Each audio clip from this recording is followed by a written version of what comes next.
hello po sa ating lahat. Magandang araw. Magandang araw. Okay, nagbabalik po ang inyong lingkod, Sangyo.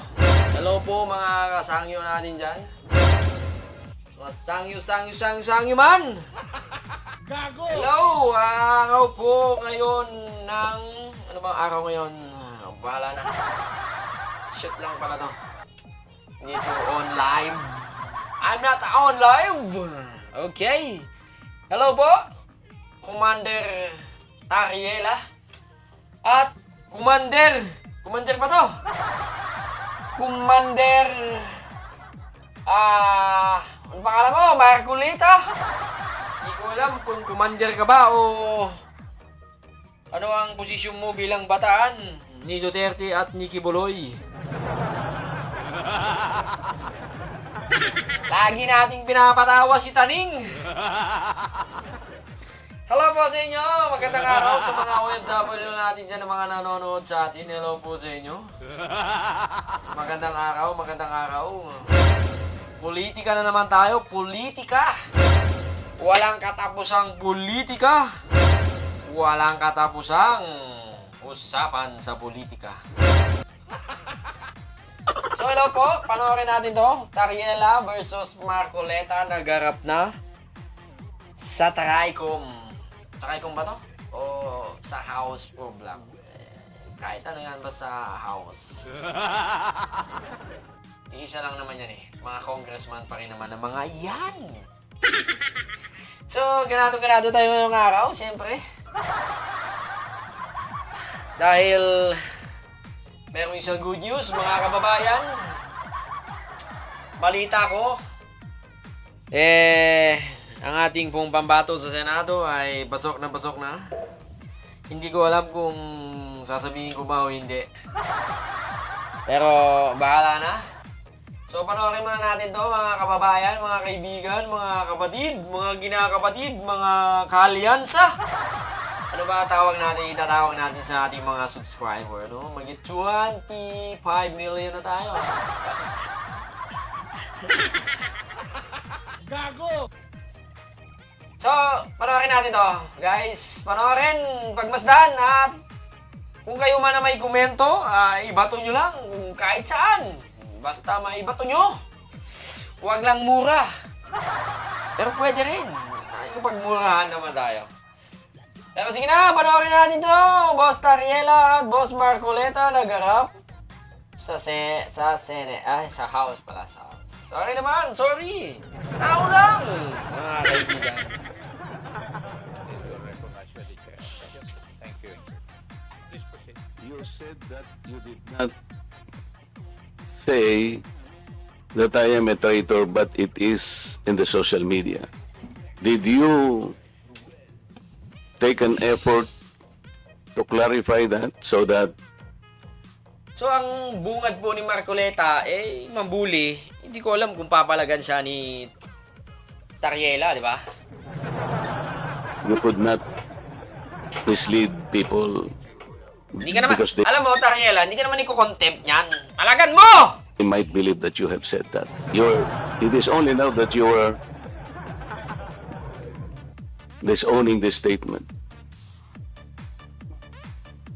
Mr. Chair. Mr. Chair. Yes, sir.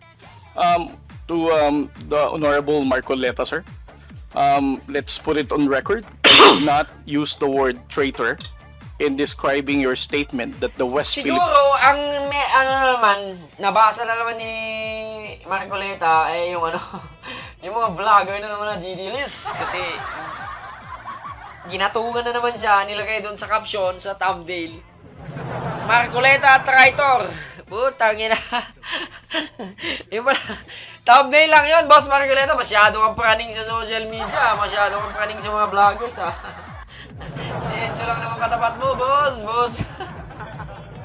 Si Enzo...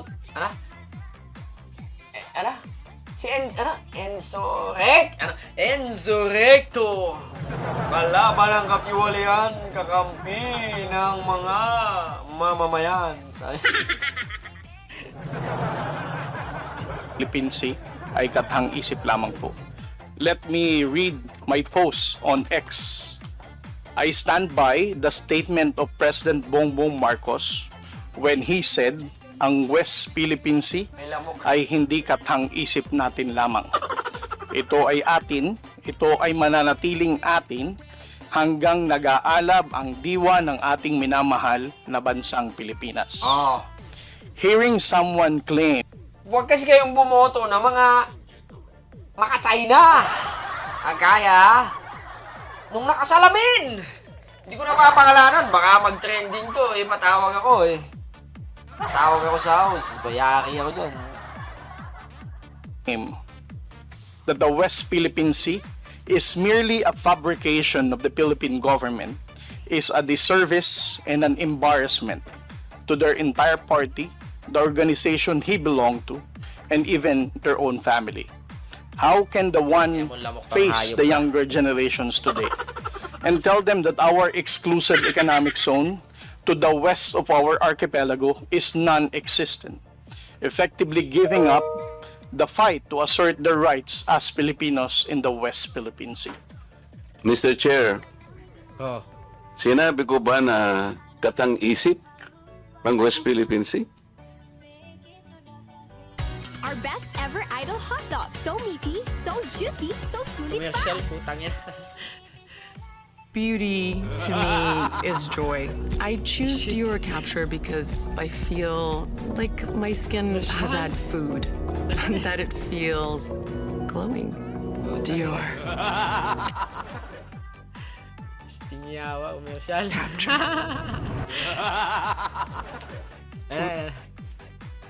I cannot recall, Mr. Chair. Hindi, kasi ang salita mo dyan, Sinabi mo merong yan! nagsabing Sinabi niya yan, katang-isip. sinabi niya. Sinabi ko ba na Palabas mo yung video, palabas mo yung katang-isip video. ang West Philippine Sea? I said I stand by the statement of the President. I did not mention you said it, sir. Meron kang katang-isip na sinabi dyan eh. To whom are you Ay, referring hindi that? nakaintindihan, puta. No, sir, the katang-isip Sinabi ng phrase Presidente. was the President's statement during his SONA. Medyo may edad na, no? Sabi niya po, mga boss Marcoleta, pakinggan mo. Pakinggan mo. Sabi niya, ang West Philippine Sea, sabi niya, ay atin, hindi katang-isip lamang na sinabi ni Marcoleta, ay hindi niya pala sinabi, hindi katang-isip lamang, ito ay nag-aalab sa ating puso damdamin na kahit saan tayo makarating ay magiging atin. Sabi ng presidente yon, hindi ikaw! Na. I just merely restated the statement of President Bongbong Marcos Kaya nga, when he you are now... delivered it to SONA. Kaya mo lang nilabas yan after I said that there is no such thing as West Philippine Sea. But that is in context of the fact that it is not yet registered in the International Hydrographic Organization. Alam mo, Commodore, ang procedure. Tama. Mr. Chair, No, you have to answer, Mr. Chair. Alam Yes, mo sir. yung procedure kung paano maitatala, kung paano natin papangalanan ang isang karagatan na tayo ang may-ari. You know the procedures, right? with respect to the 19th Congress who passed You the have Republic to Act answer my 12064, question, Mr. Chair. the Philippine Maritime Zones Act, sir, the West. Kindly repeat your question. You know, Commodore, the procedures on how we can register the name of a maritime area that we Buhay, control or that Commodore, we salud! believe it is ours. You know the procedures on how Yes, to sir. register. versus Okay. Coast Guard, So, tagapagtanggol. ano na po ba? Salot versus Nakarehistro na po tagapagtanggol. ba? Nairehistro na po ba salot sa inyo? natin yung West Mga Philippine Sea? kababayan, Sir, with pakinggan po regard to your ninyo ang talakayang dalawang pulpul na ito. O isa lang pala ang pulpul. Okay, pakinggan natin. Salot versus tagapagtanggol ng karagatan, di ba? Kanino ka? Yan sinasabi ko sa inyo eh, huwag kayong boboto ng ano, huwag kayong boboto ng mga talpolanong, mga China, mga ko, tangina, nakakabaliw, nakakapinigbalahibo, at nakakagalit, nakakasumalalo, di ba? Mga ganun bagay ng mga tao, no? Binubuli mo yung isang tao na matipuno, kagalang-galang, at ikaw naman ay kagulang-gulang. Ang inang yan. Ay!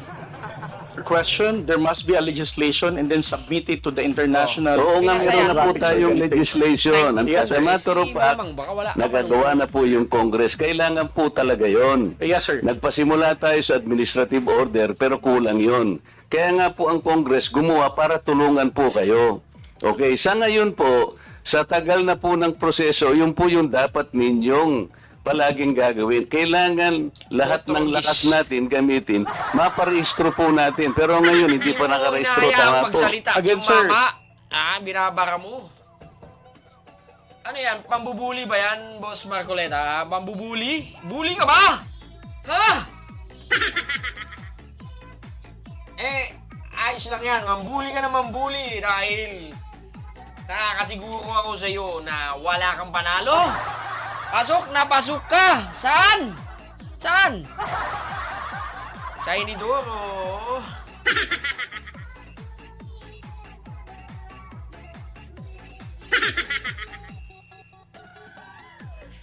Answer your question. Please. Steps by Commodore, step. sandali. Yes, sir. Please answer the question Yes, directly. The question calls for a yes or no. No, sir. If it's in IHO, yes, through legislation. Sinasabi ko yung IHO because this is the only world body that officially names a particular area of the sea.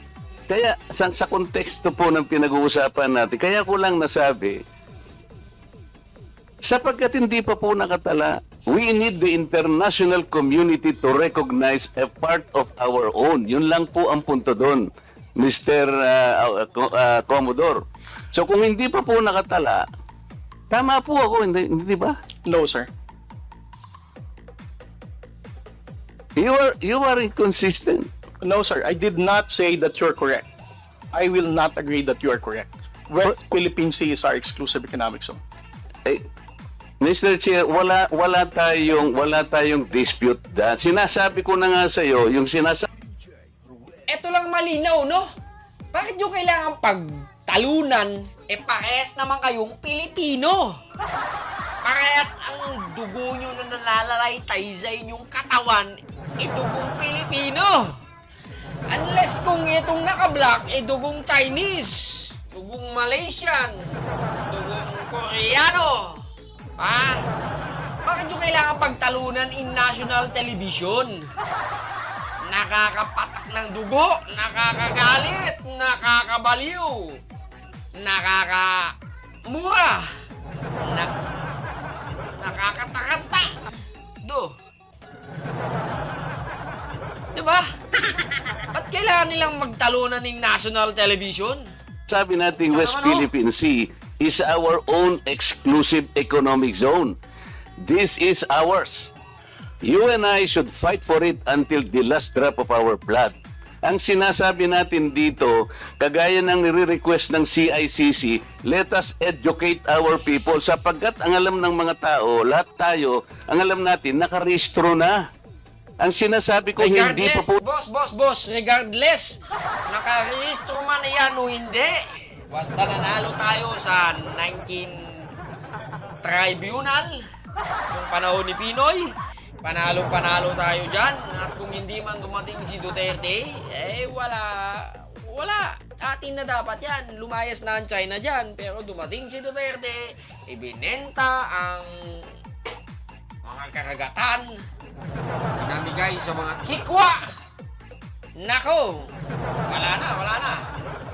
Wala tayo laban dyan, pero kung sakaling magkagera tayo, takbo tayo Macau!